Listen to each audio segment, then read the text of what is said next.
Hey everybody, Brett Racine from Bonfire Chiropractic Wellness here. One of the 5 core values of this practice is having a student mentality. And what that means is that we recognize there's always opportunities to grow. There's always opportunities to sharpen our spear. There's always opportunities to get better. And my philosophy is I should always be getting better myself. I should always be getting better prepared, better educated, better equipped myself so that I can give more, serve more, and love more, and bring more value to this practice, specifically bringing more value to you. And so I recognize that there are subject matter experts in each of the 4 domains that we teach here in Bonfire. We teach nutrition, we teach movement, we teach mindset, and we teach sleep. My friends, nutrition is first for a reason. It's my opinion that nutrition is the longest lever that we can pull in order to influence our health in real time. So to that end, we are bringing in a proper subject matter expert to talk to us specifically about our nutrition. So I'm going to stop talking and I'm going to introduce to you Deb Winters. Deb is a holistic nutritionist. She is also a certified weight management coach. What that means is that Deb spends all day, every day, coaching people how to get the most out of their nutrition walk, how to get the most out of the foods that they eat. So, Deb, thank you so much for doing this. Thank you for having me. You're so welcome. We're thrilled to have you here. I know that the Standard Process crew that is just wrapping up the 21-day program is really looking forward to your insight. So we really appreciate you taking time out of your schedule to be here, and I appreciate it. So thank you. My pleasure. Thank you. Okay, my friends, you have just spent the last 3 weeks dialing in your nutrition game. You have been super diligent, super focused about saying no to the foods that are robbing most Americans of vibrant health, and then saying yes to the foods that will predictably, reliably move your health in the right direction. I want to recognize you for that. I also want to recognize that the question on everybody's mind is, great, I just did all this work. I just spent 21 days adopting all these healthy new habits. What happens on day 22? How do I reintroduce myself? How do you reintroduce yourself into the real world, right? Back into your normal life? Deb, there are ways that people can do that strategically, right? There are ways that people can reintroduce the food groups that they have been avoiding for the last 3 weeks in a way that is strategic, that will provide real-time information about their bodies and will help them get the most out of the last 3 weeks. Yes. And we're talking specifically about the following food groups. We're talking about grains, which contain the protein gluten. We're talking about dairy. We're talking about eggs. And we're talking about nuts. Those are the 4 main food items that people have been avoiding over the last 3 weeks. Yep. So I want to punt it right over to you immediately. Yep. How would you recommend that people go about transitioning back into regular life? Right. Well, first of all, congratulations to everybody for even getting through the 21 days. It gets easier. So what I would say is the mindset that you're going to have is that I just don't want people to be like, oh my gosh, now I'm just going to backtrack. How do I go forward? What am I going to do? Try to cut yourself some slack and just have that idea that the things that you've eliminated, you can absolutely bring back in. Some of them you may not want to bring back in, and that's okay too. But I am one that is going to say continue with lots of protein because you don't want to get hungry. Your protein, your non-starchy vegetables, and your fats are the most important things. I mean, that is it. That's your plate right there. Anything other than that is really the periphery of what you should be doing. So you don't want to go hungry because you've already curbed that by these 21 days, because I'm sure in the first few days it was harder. So load up on the protein, the good protein. We can talk about that a little bit, what that means, and because they've been doing that now for the last couple of weeks, right? Yeah, as of day 11, people reintroduced animal protein. Yeah. So as far as now incorporating things back in that they have eliminated, if they want, I say do things one at a time. Don't just don't say, okay, I'm going to do all of those 4 things again because I can. Because what you want to know is maybe your body had a sensitivity to one or more of those 4 things. And so you want to know how your body's going to react when you do reintroduce them. So you would do one of the 4 at a time, slowly. And I think keeping a journal, see, how you feel. Have they been keeping a journal in their 21 days probably? Yeah, so there's a journal that comes with the program. Yeah. Okay. Some people do track it, Yeah. and they're tracking what they've been eating and also tracking how they're feeling. I say keep tracking. So for example, dairy. Let's say people are going to add dairy back in. This is one of the things that does bother a lot of people's gut, and causes inflammation. It causes mucus for some people. For some people, it's fine. So let's say you're going to add dairy in. Just don't add in the other 3 things yet. Do the dairy, for a few days. See how you feel. If you can add that in and not have any kind of reaction, great. That's great, because there are lots of things that you can eat to fill you up in the dairy. And that would include eggs, for sure. You can add in the dairy and the eggs, I would say. Eggs are loaded with protein. I mean, there's like 7 grams of protein per egg, so but the eggs are protein, a good protein for you. I wouldn't go with the grains at first. I would keep those off the plate right now because they are inflammatory for a lot of people. So I would keep those off the plate right now. And then what was the other 4? What was nuts? The nuts. Keep those off the plate right now too. Also, it's been 21 days. So I think that we're going to add nuts back in for sure at some point, but I'd probably keep the grains and nuts off right now and just add in your dairy slowly, and eggs. You think eggs and dairy can go together? I do. Okay. I do, but they don't have to go together. But I think it would be okay for them to go together. I think dairy would be probably the biggest. That people would notice the most. Mm-hmm. if they are dairy and gluten, mm-hmm. Would be the 2 mm-hmm. that people would notice with their how they're feeling, mm-hmm. If it's bothering their system. Yeah. So one of the things about dairy is if someone is lactose intolerant, they're going to get feedback from their body within a matter of hours. Absolutely. Possibly even minutes. Yeah. Right? You'll get instantaneous feedback from your gut that. Mm-hmm. Your body is not hospitable towards dairy. Yeah. There are other food groups that can take longer. So this is one of the questions that people had, is specifically how long should they wait between introducing food groups? So let's say they were going to introduce dairy first. How long should they wait before they go to the next food group? My recommendation would be 7 to 10 days. I'd say at the most 7 to 10 days, because your body's going to tell you, like you said, right away, your body's going to tell you. So, but I think that's I'd say a week, mm-hmm. Just see, and again, track how you're feeling. Mm-hmm. If your body, you have to listen to your body, because your body will talk to you. And if your body is telling you, my body doesn't like dairy, I'd stay away from it. Yeah. I have plenty of people that can't do dairy. Mm-hmm.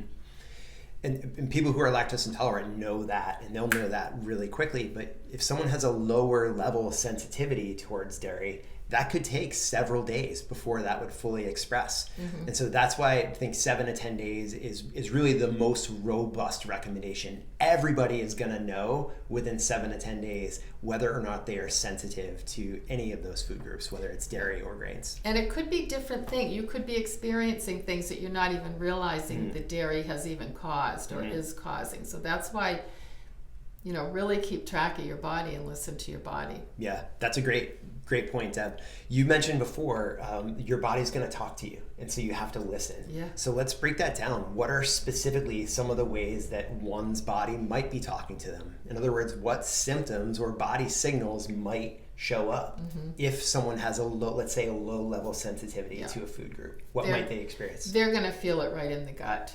They're going to feel it, I believe, in the gut. They could get achy joints because if it's inflammatory and your body is, pushing back on that, that could be in the joints. Diarrhea, for sure. Constipation, the opposite. Just an brain fog. That's a big one. Yep. Tiredness. It sounds extreme, but these are things that you really have to listen, because I know dairy does cause fatigue in a lot of people that are intolerant, that can't do it, sensitive to it. Yep. And headache is another big one too, that comes up all the time, right? And these signs and symptoms from your body, I like to think about them as body signals. These are like check engine lights for your body, letting you know that some condition in your environment, either your external environment or your internal environment, which is primarily dictated by what you eat, some condition in that environment needs to change. And so oftentimes I think these body signals are insidious, meaning they come on slowly, almost imperceptibly at first. Yeah.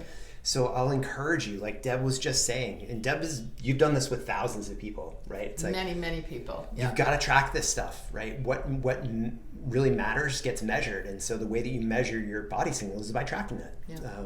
Do it in your journal, do it on a phone. Doesn't matter where you do it. What matters is that you do it. Yeah, and you might just say, okay, my body doesn't like dairy, so don't give your body dairy. Yeah, that's right. And it's as simple as that, right? It's like if you recognize the things that make you feel like garbage, cut those things out.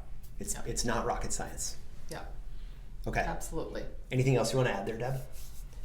No, I like the week, to add in. Again, I would stay away. Well, I guess it really depends what your goal is. If you're looking to lose weight, I would keep the grains and the nuts out for now. If you're just looking for overall health, you're happy with your weight and you're ready to go again, then introduce those back in. Okay. May I ask why you recommend that? Why would you want to keep the grains and the nuts out if you're trying to lose weight? Because they're calorie dense, basically. If you're trying to lose weight, especially nuts, and nuts are great and they're healthy for you, but a lot of times people can't just eat that little handful of nuts. So they're real good for you, good fats, some protein, but they are calorie dense. So it just depends on what your goal is, what you're looking for, I think. Got it. And you would rather see those calories be onboarded in the form of protein or fiber, right? I would. Yeah. I absolutely would. Okay. Yeah, it's what the calories are that you're taking in. And grains, my philosophy on grains is I personally don't eat grains. I don't, and I know there are good grains for you. So I don't think you need grains, but there are good grains if you like them and you don't feel effects, like with the dairy thing, then do the grains. But the grains should be a garnish on your plate. We were talking about half a cup.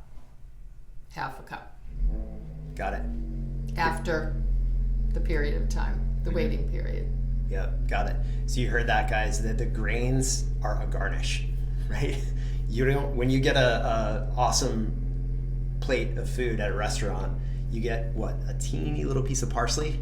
That's analogous to the grains, right? Yeah. It should be a proportionally a very small component of our diet. And the truth is that in the standard American diet, grains are a massive, they're the balance, or it's really the largest portion of the American calorie intake is from grains in one form or another. If you go to a restaurant, you get a pasta dish, if you go to a restaurant and there's a pasta dish on the menu and you don't want pasta, so you say, just could I have it on a bed of spinach? That bowl that would have come with the pasta shrinks.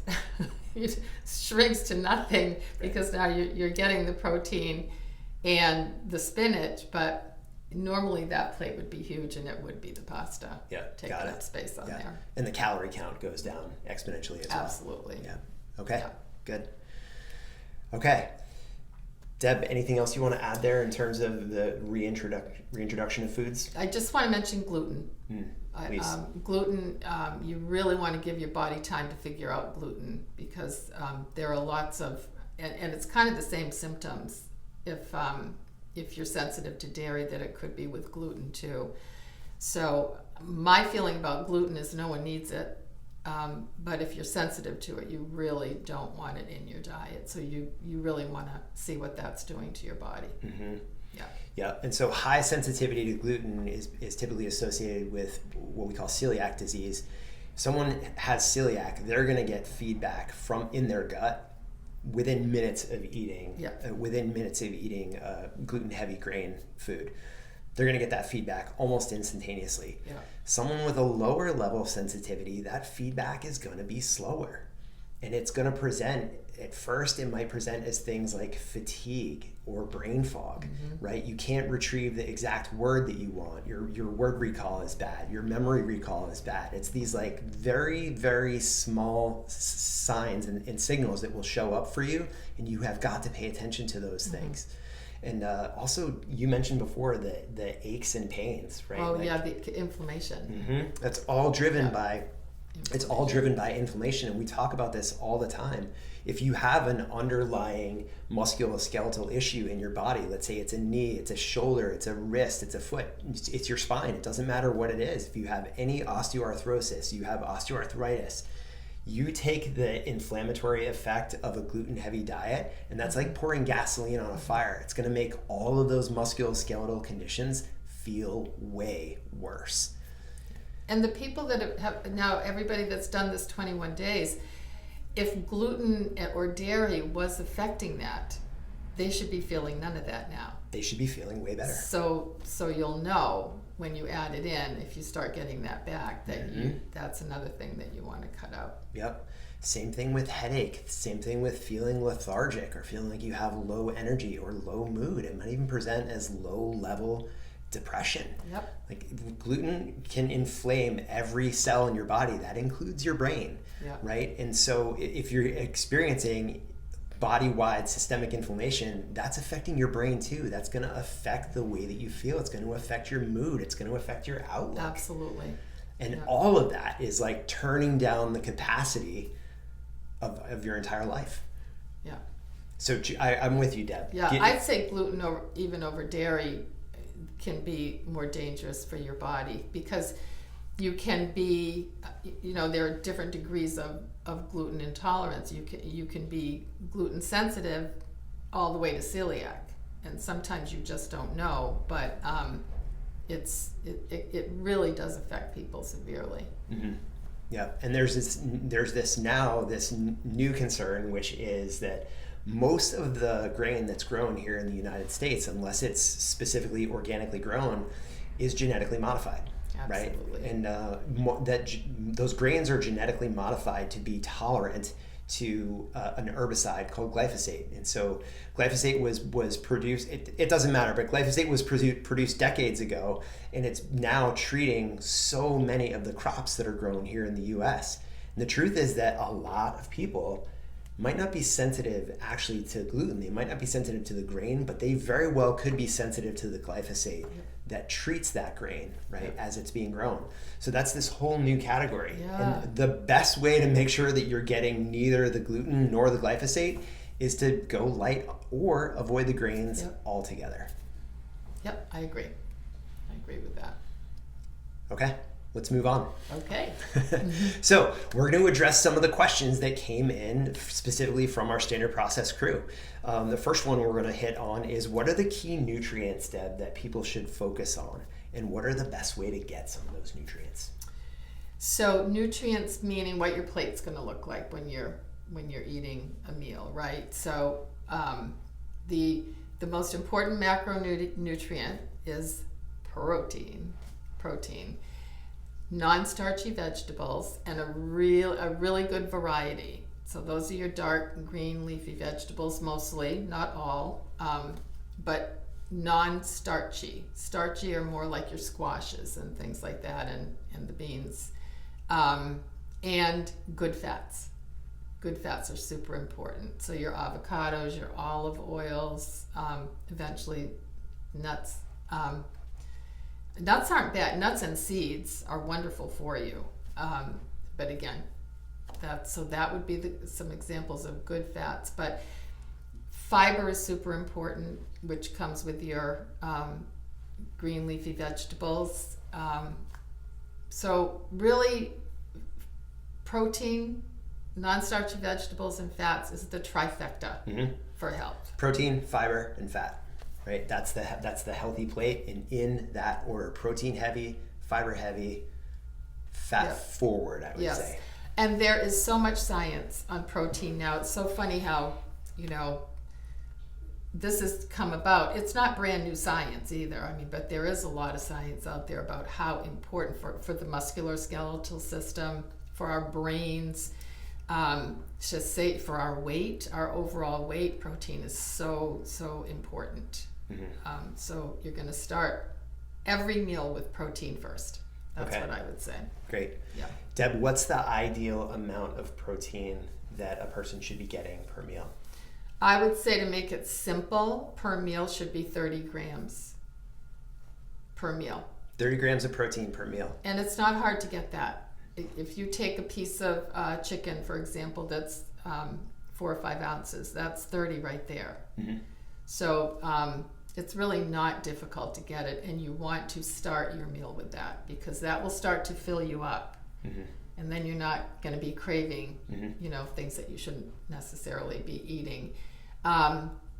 So fish, I say organic grass-fed meat is the best, when possible. All kinds of fish, chicken, those are your really best sources of protein. Yep, that's great. Yeah. And eggs too, of course, a great source of protein. Yeah. And like we talked about at the top of the program here, be judicious about when and how you reintroduce eggs, because despite being such an awesome protein source, and it is a great source of really complete amino acid profile, some people are sensitive to some of those amino acids. So you want to reintroduce eggs strategically. So give yourself that window, that up to 7 to 10 day window when you're reintroducing those eggs. Yeah. Right. Super. Yeah. Eggs are so good. So good for you. And they got a bad rap for a long time too. So they sure did. The science has disputed that. Yeah. That's great. Eggs are back in. They are back in the menu. Okay. So those are the macronutrients, right? So would you please indulge us and talk a little bit about some of the micronutrients that you think are really important?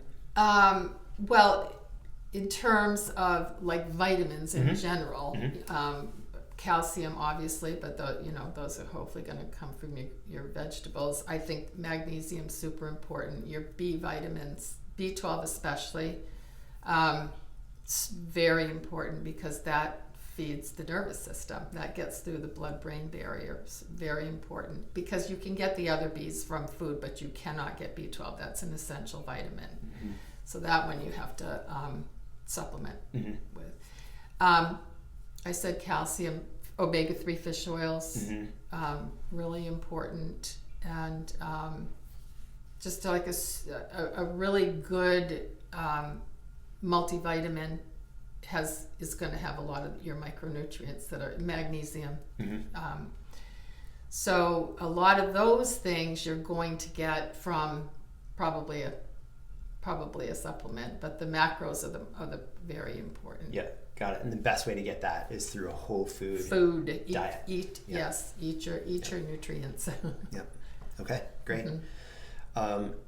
Let's talk a little bit about a high quality multivitamin. What do you recommend to your clients? For my clients, I have a line that I recommend, and I just want to make sure that, we get into label reading a little bit. I recommend a high quality, getting it from someone that you can trust, like whether it's Standard Processing or Nutrimetrics or going to a health food store. I really feel when it comes to vitamins, you get what you pay for. So you're going to pay a little more, probably, to get a high quality supplement that's going to be absorbed into your body. If you take a pill, that's this big, you know that it's got a lot of binders and fillers and all that in it. So you want one that is going to break down, and you want the absorption to be fast and quick. Yep. So that's really, we could go into that so much, but it's probably not good to say. I just say don't go to Walmart for your vitamins. Go to Walmart for your other stuff, but go to someone that you can trust, or a health food store. Okay. I really think that's important. All right, got it. Yeah, you hear that, you get what you pay for. Yeah. And I think it's important to take one. Some people are very proud of the fact they don't take supplements, and I think you should. I think because you just said it with, growing the grains, growing any food in our soils today are so nutrient, the nutrients that used to be in the soils years ago are not in the soils today. So I had heard one time that farmers, there was 77 trace minerals that should be in the soils, and the farmers are required to put 3 in. So are they going to spend the money for the other 74? Probably not. So back in the day, our soils were richer and they were full of nutrients, and they're just not today. So a supplement is a supplement. You don't take a supplement and not eat real food. It is to supplement your food. Yeah, got it. Yeah. It's not a substitute, it's a supplement. Absolutely. Yeah, that's great. Okay, thanks, Deb. So one of the questions that came in is, how can people make sure that they are getting enough calcium? Yeah, so that's a tough one. Well, it's not really tough. Dairy, if you're able to do dairy. What about, specifically I know the person well who asked this question. Yeah. She does not consume dairy. Does not do dairy. So what recommendations would you give for Well, her? number one, dark green leafy vegetables. Absolutely. And there's a lot of those, and you cannot have too many, you cannot eat too many vegetables on your plate. You want a huge variety. Calcium in, we were talking about fish, that there's calcium in fish. There are supplements of calcium. And again, a good high quality calcium supplement. What else? Eggs. There's calcium in eggs, for sure. Does this person eat eggs? Or just not the other dairy? I don't know the answer to that. Yeah. Okay. What else was I saying for calcium? Not orange juice, please. Yeah. So orange juice should be off the menu. It should anyways. be. Yeah. This culture of drinking our calories is just not doing anybody any service. Especially sugar. Eat oranges. Go for it. Eat an orange. Don't drink an orange, please. Yeah. Eat an apple. Yeah. Yeah. Well, we talked a little bit before about supplementation of vitamin D3 and K2. K2. Yeah. Thank you. Yeah. So I'll let you speak about this. Yeah. Well, K2, you need that with your D. If you're taking a vitamin D supplement, you have to have it with K2 because that's what helps absorb calcium. So the calcium that's going into your body will be transported by the K2. It'll help go into your bones. So, and I probably didn't say that with the supplements, but vitamin D with K2 is right up there as a non-negotiable. Yeah, I completely agree with that, especially living where we live here on the seacoast. We're in the northern hemisphere. We just don't get enough sun during this, especially during this time of year.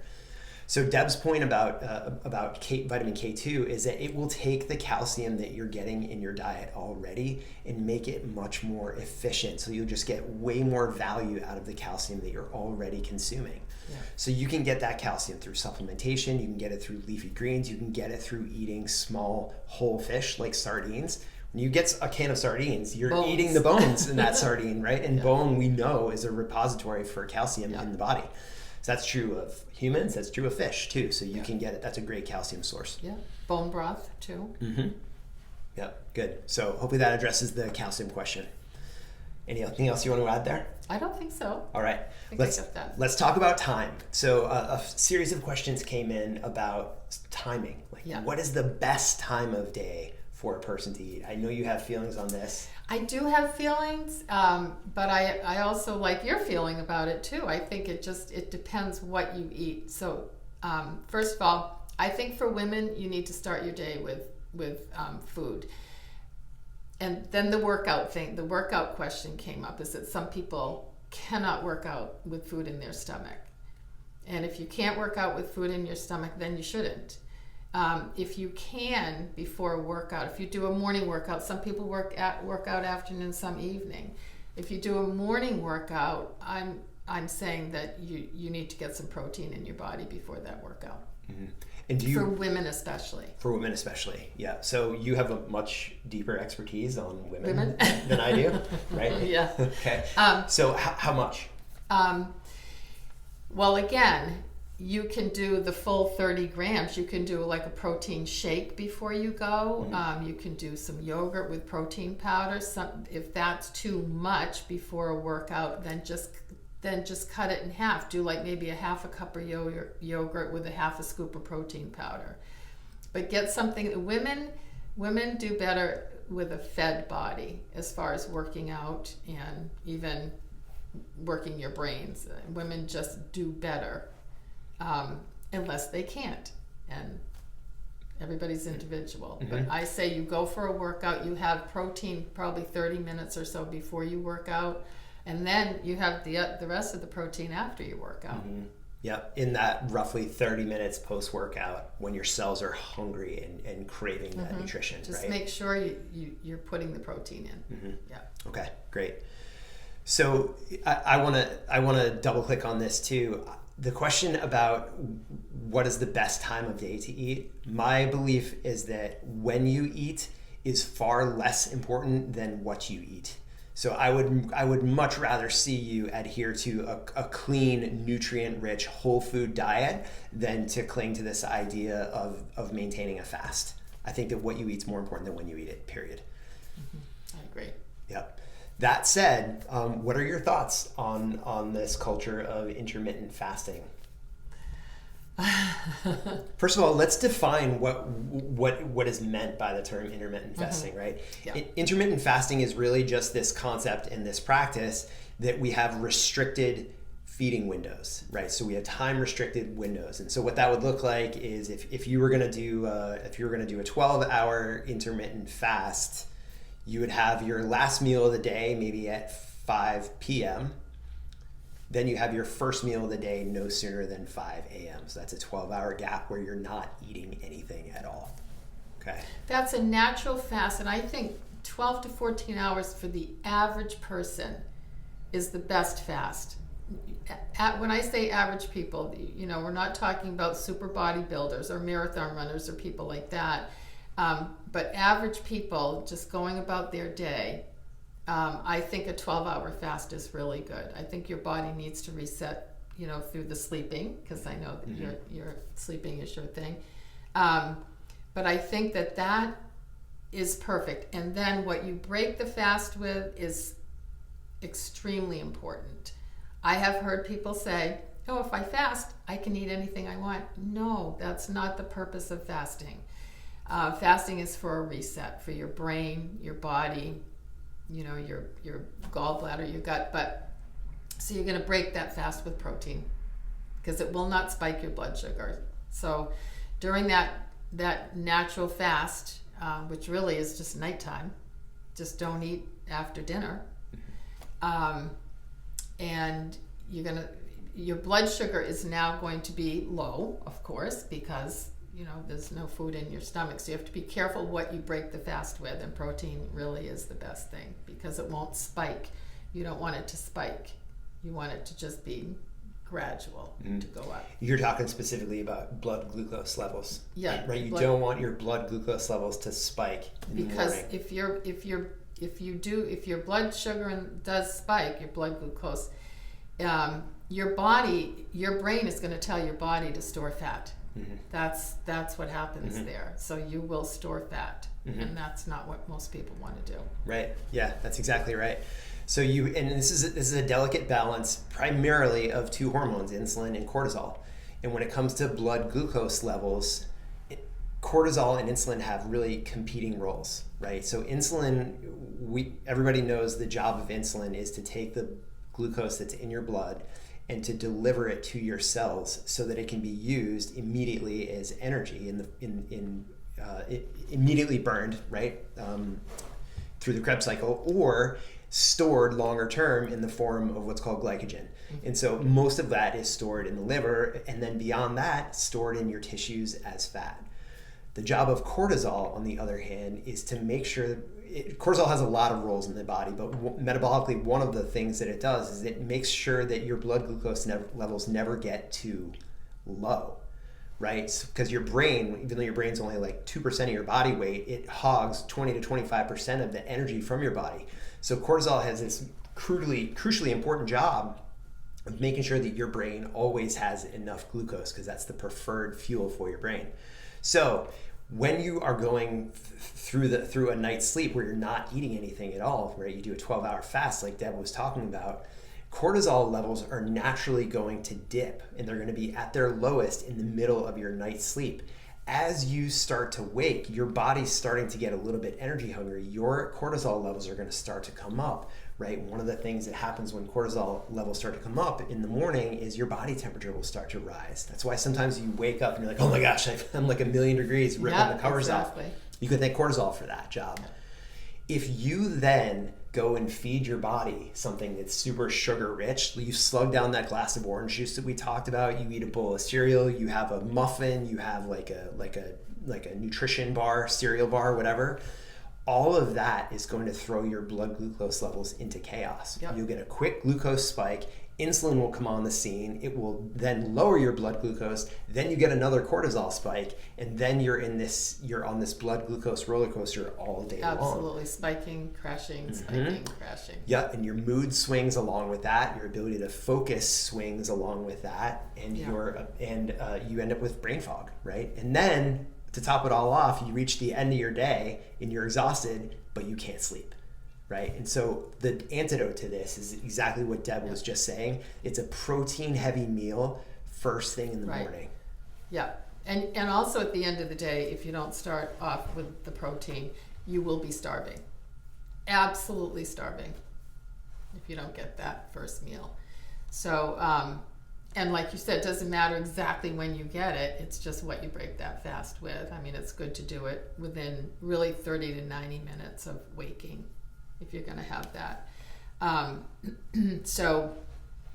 And start with protein. Okay. Yep. Awesome. Fill you right up. Great. Thanks, Deb. I think that's great. Okay. Are there foods that should never, ever be eaten? Yes. Is there a food no-fly list? The answer is yes, unanimous. Sugar, refined carbs.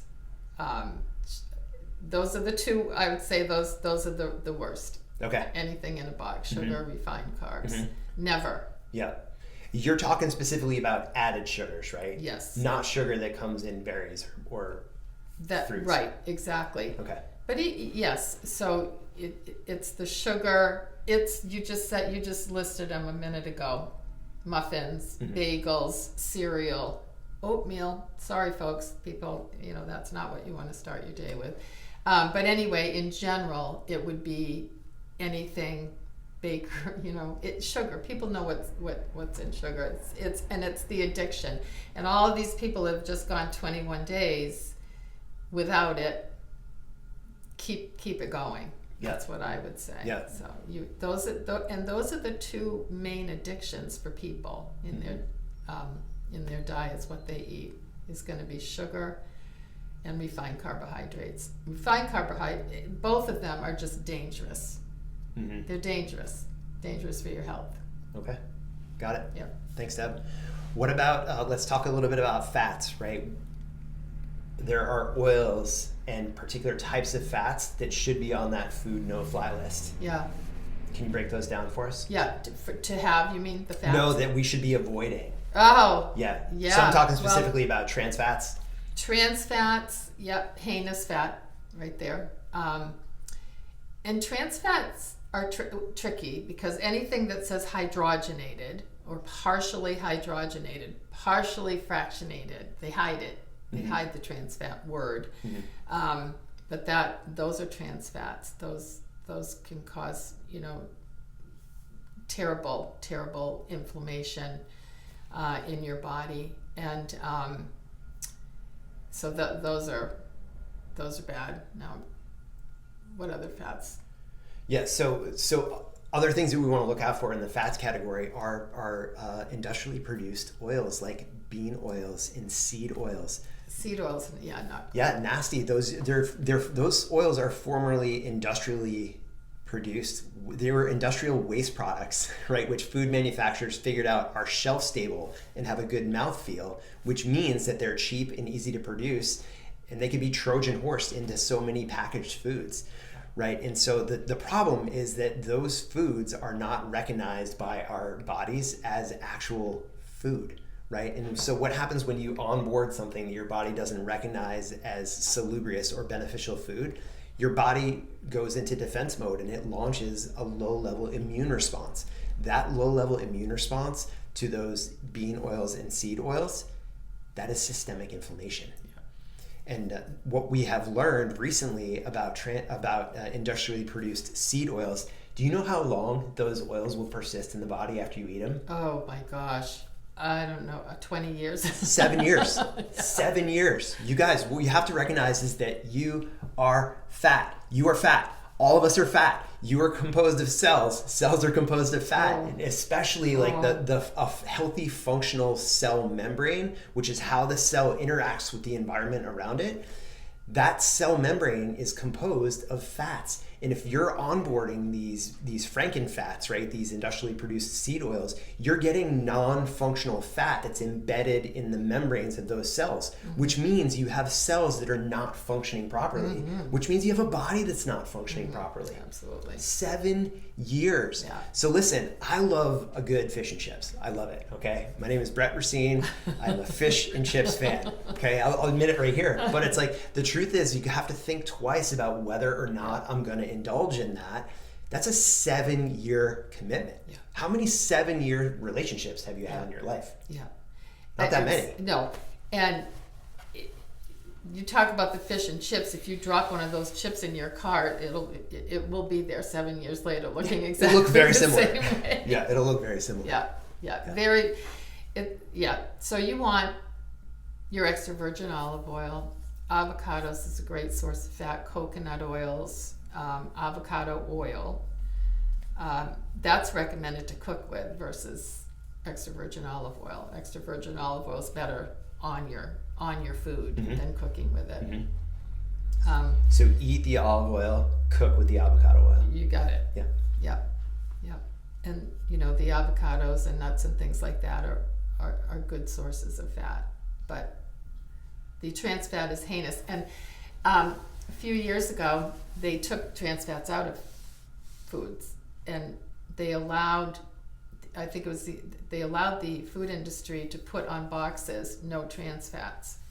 But if you flip it around, there are trans fats in there, which is the hydrogenated and the partially and all the fractionated, because they allowed them to put in 0.5% and say it's trans fat free. Right. Yep. Yeah. Which is a great point, Tab. It's why there's no substitute for reading the ingredient lists of the foods that you buy. So key. Yeah. You cannot trust, this is an unfortunate truth, right? But you cannot trust the labeling on the front of the food. You got to flip it over, go to the business end of any packaged food that you're going to buy. You have to read the ingredient list. You have to. Yeah. You have to. And the first few are really are the most important ones to read, because that's the most of what's in that food. I say stay away from packaged food. That's a good solution. Stay away from that aisle in the grocery store, or Yep. those aisles in the grocery store. Yeah. I agree with you wholeheartedly, and it's like everybody watching this lives in the real world. You and I live in the real world. There are going to be times when that's the only available option. That's right. Right? And so there's no substitute for reading the ingredient list. Yeah. Okay. So that's the food no-fly list according to Deb. It is added sugars. It is refined and especially ultra-processed carbohydrate. and it is those industrially produced oils, which again are trans fats, bean oils, seed oils. I say, one of my quotes that I stole from somebody is, sugar is the poison that we feed our bodies, feed our kids' bodies, that we call a treat.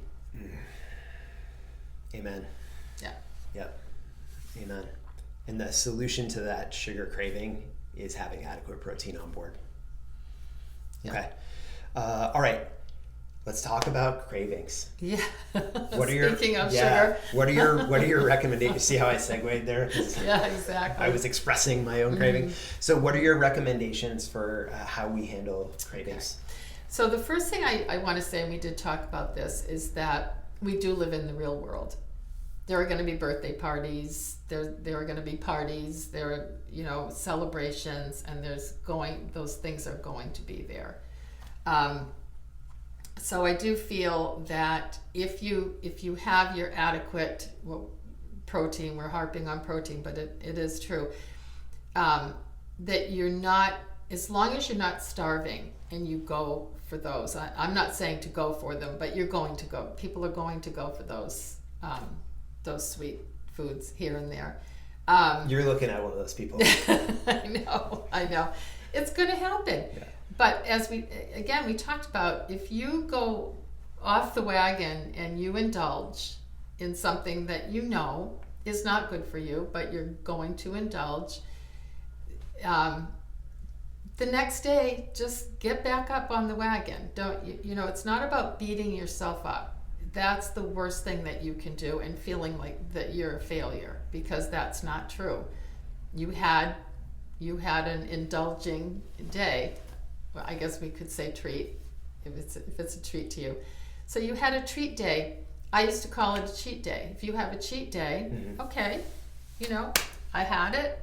Tomorrow I'm back to what I was doing. So the cravings, it's really just they're going to come. Again, these people have finished 21 days.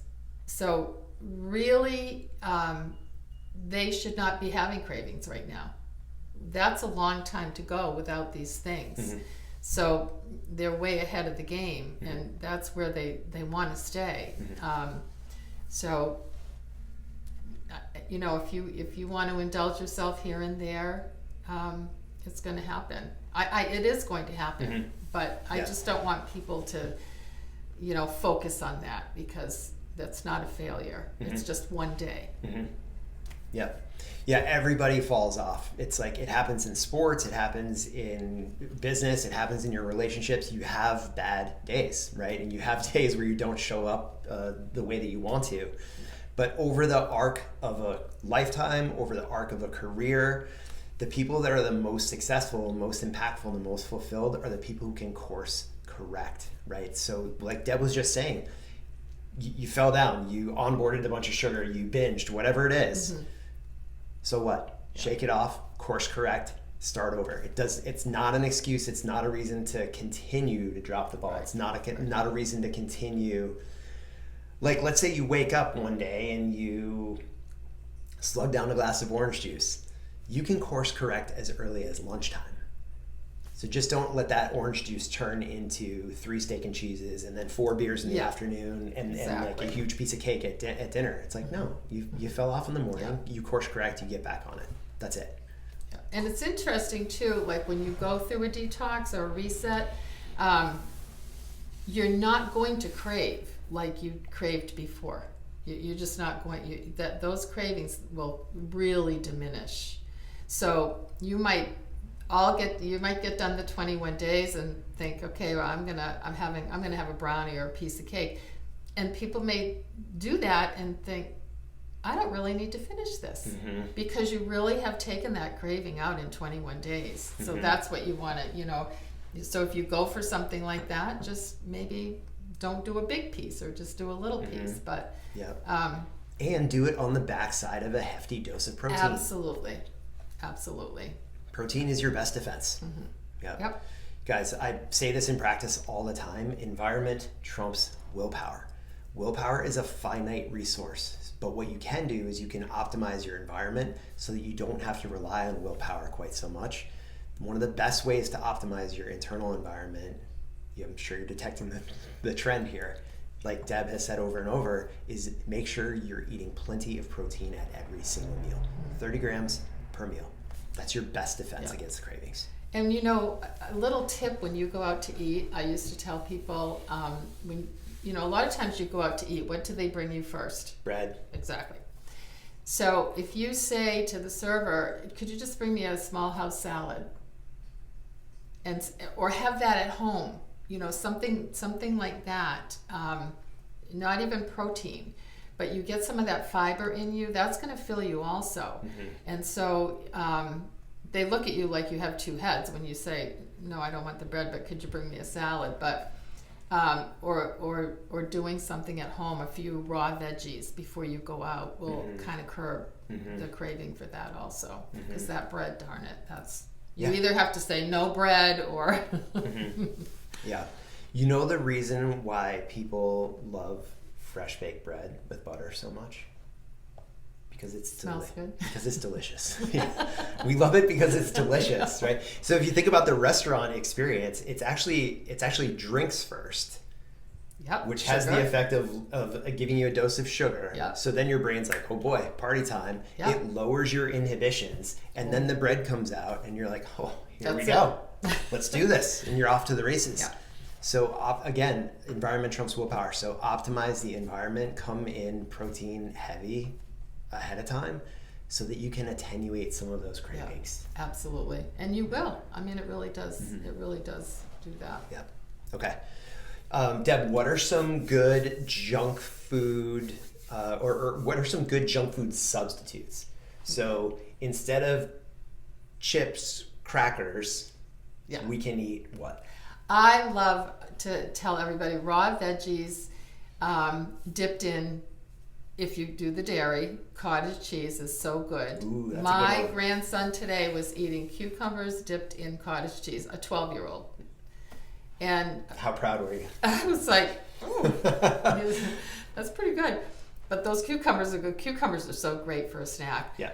Celery dipped in cottage cheese. Celery, guacamole. Raw veggies in guacamole. Just avoid the crackers and stuff if you can. You don't need those because that'll fill you. A little bit of peanut butter, almond butter. Peanut butter is another thing, though. You really have to read the ingredients in peanut butter. Your peanut butter should be peanuts. And you read the ingredients in jars of peanut butter. You've got salt added to peanuts, sugars. So you want to have peanut butter that is just peanuts. So guacamole, hummus, but anything with raw veggies, maybe a little dish of yogurt with berries, blueberries, blackberries, raspberries, not the melons. The melons are much more high glycemic than the berries. So that's a good snack. And a can of sardines. Yep, protein heavy, fat heavy. I like olives. Olives are really good for you. They've got the salty, and they're good. So things like that, that will, again, if you do a hard-boiled egg, even, you can do. Yep, it's great. And don't be afraid of salt either.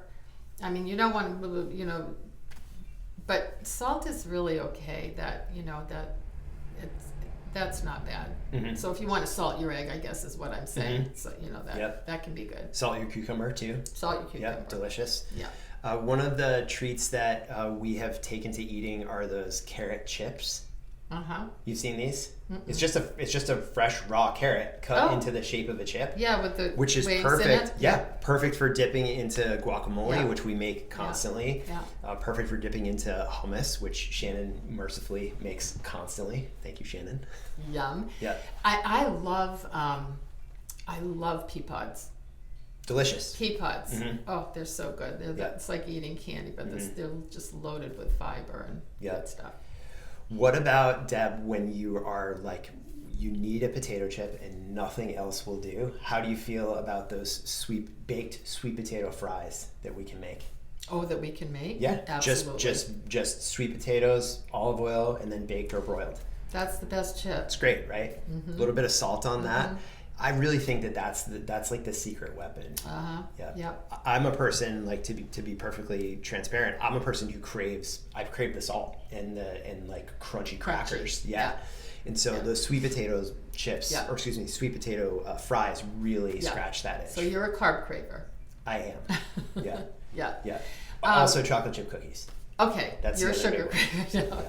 So, and also regular sweet potatoes, but someone just turned me on to the Japanese sweet potatoes. Ooh, delicious. They're dark purple, yum. Yep. Really good. Yep.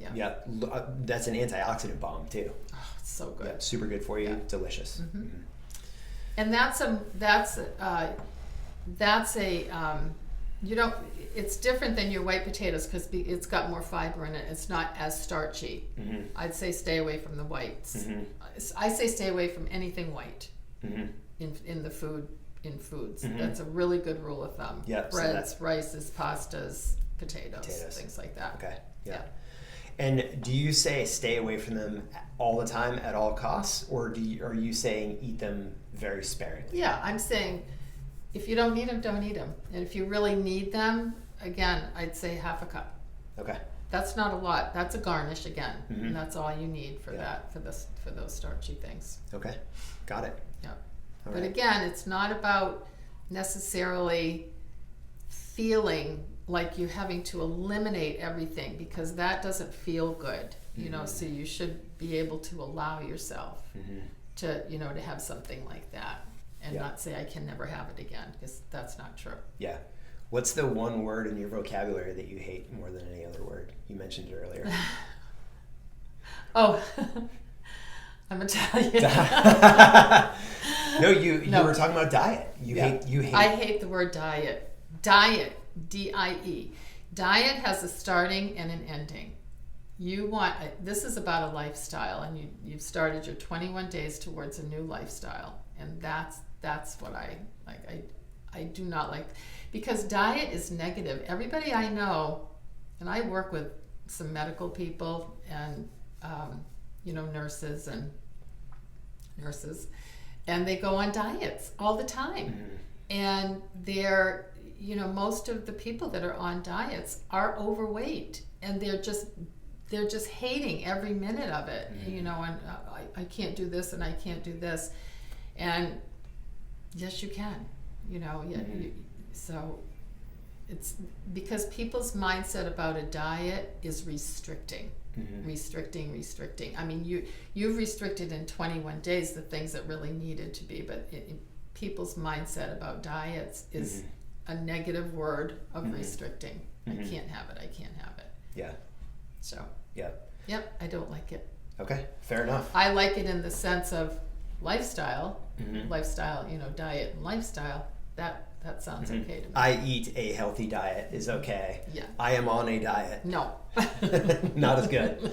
Yeah. Okay. I agree with that.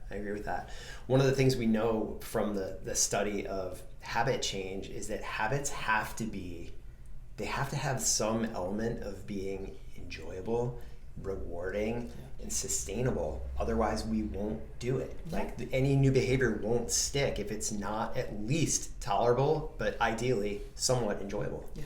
Right. Yeah. So this is not about like cutting down and saying I can only eat these 5 or 10 things. This is about recognizing that there are long levers that you can pull to meaningfully move your nutrition and as a result of that, move your health. And the biggest thing, I think that the biggest take-home message, guys and gals, is when we hit day 22 and we're off-ramping from this standard process program and we're moving back into quote unquote regular life, is don't let those sugars run your life.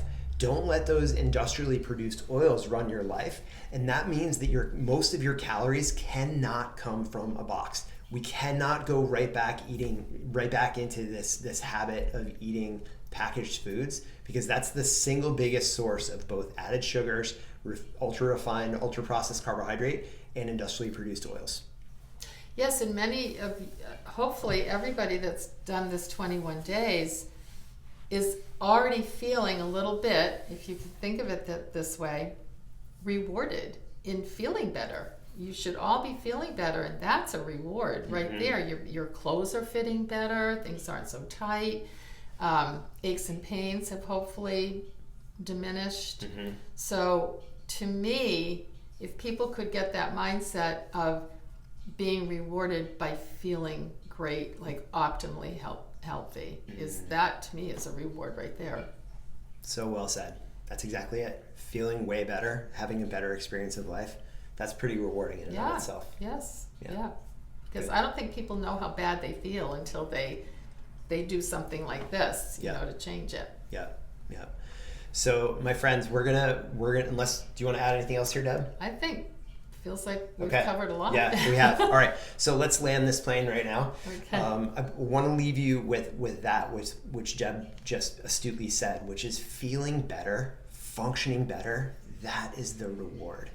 So think about how good you feel right now. Think about how clear-headed you feel right now. Think about hopefully how proud you feel of yourself right now for having demonstrated this commitment to yourself and followed through on it. That is your reward, right? That is your reward. So I think it's a productive model here to think about it this way. What you have just done over the past 21 days, it's boot camp. It's like a nutrition and a habit boot camp that you put yourself through. When you finish boot camp, you don't go right back to living the same life that you had before. You finish boot camp, you're in the Army now. And in the Army, you behave in a certain way because you respect yourself in a certain way. And you show up for yourself and you show up for the people around you in a very particular way. That's what makes boot camp in the Army so effective. It is a mindset shift. It is a habit and behavior pattern shift. You guys have just done that. So I want to welcome you to the Army. Hopefully the conversation that Deb and I have just had has equipped you with how to off-ramp from this program and how to launch back into regular life. Of course, I am here for you. I'm in your corner. So if you still have questions, if you have issues that you want to talk down, I'm available. So you know how to get at us. Right here in the practice, you can also always reach out to us through text, through email. You have the text thread that we're all on right now. You can continue to use that. All right? Can I add one thing? Sorry, no.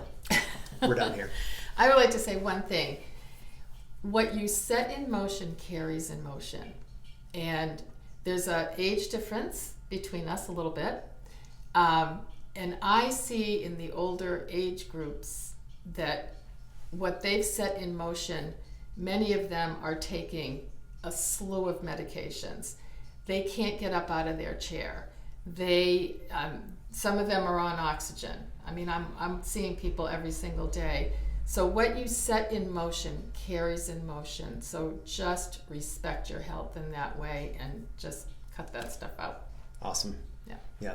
One of the best ways to avoid ending up in that situation is addressing the way that you eat, think, move, and sleep right now. You guys have done that over the past 3 weeks. So again, we want to recognize you for that. I hope you take this sincerely and not me being condescending. I am so proud of you. I recognize how hard it is to do this, and yet you did it anyways. So I love and respect you for that, and look forward to seeing you soon. Good job. Until then, be well. Thanks, Deb. Yeah. That was Nice awesome. job.